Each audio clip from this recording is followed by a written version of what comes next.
আমি এই সারাটা সংগ্রামে যে হিরো সঞ্জিদা তুলি যে আমাকে অনুপ্রেরণা জুগিয়েছে তাকে আমি সবসময় স্মরণ করি মনে করি এবং তাকে সত্যিকার অর্থে আমি তাকে হিরো মনে করি। ওই সময়টা আমি জানি এককভাবে কিভাবে লড়াইতে লড়েছে, কিভাবে এককভাবে জেনেভা চলে গেছে, হিউম্যান রাইটস কমিশনের কথা বলেছে। এই মেয়েটা তখন কেউ কথাও শুনতে চাইত না, ভয় পেত।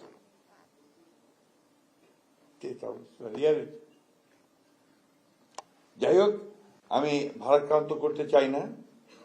একটা ছবি নির্মাণ করার উদ্যোগ নেওয়া হয়েছে, অত্যন্ত আনন্দের কথা, ভালো কথা।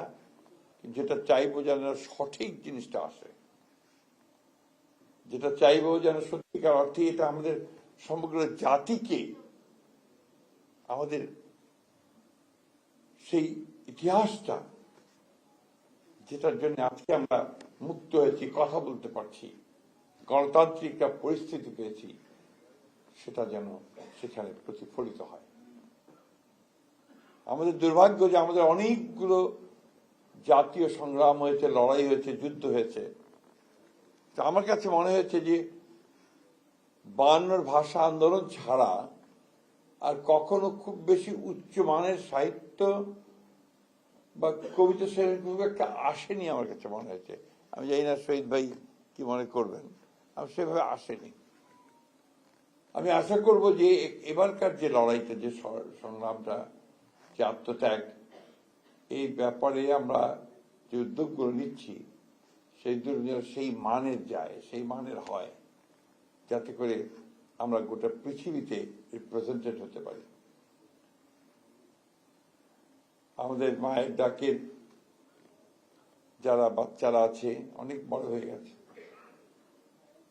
আমি ছোট্ট দেখেছি,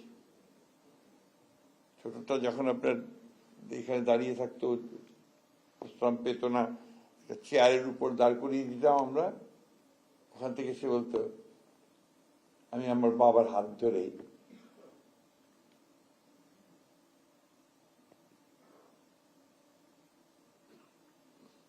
স্কুলে যেতে চাই। আমি খুব দুঃখিত, আমি এমনিতেই একটু আমার একটু ইমোশনাল, কিন্তু এই বিষয়গুলো আমি বলতে পারি না।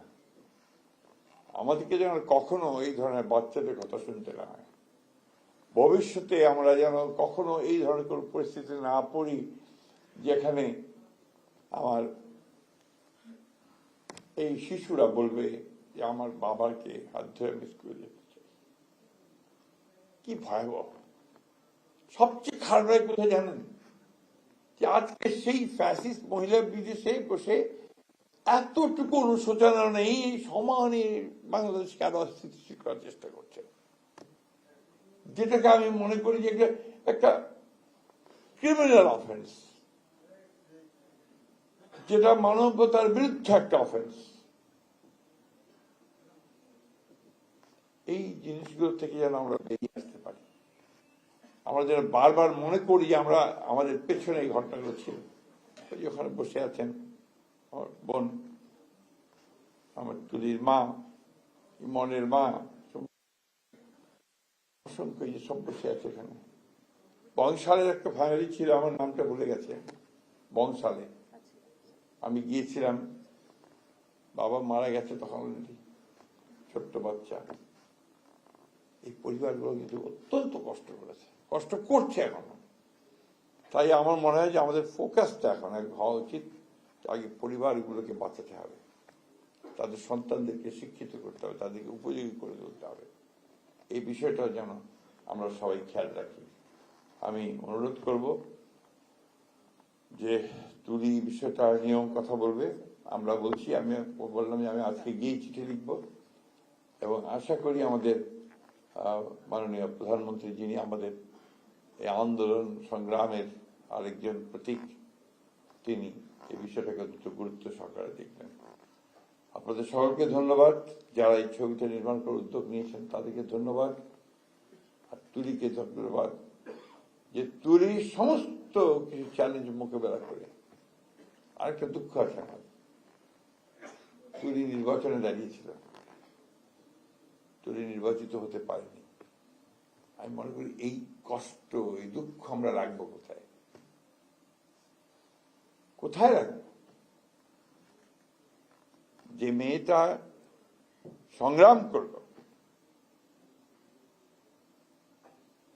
তাকে আমরা নির্বাচিত করতে পারলাম না। আমাদের ফেইলিয়ার, আমাদের ব্যর্থতা, জাতি হিসেবে লজ্জা।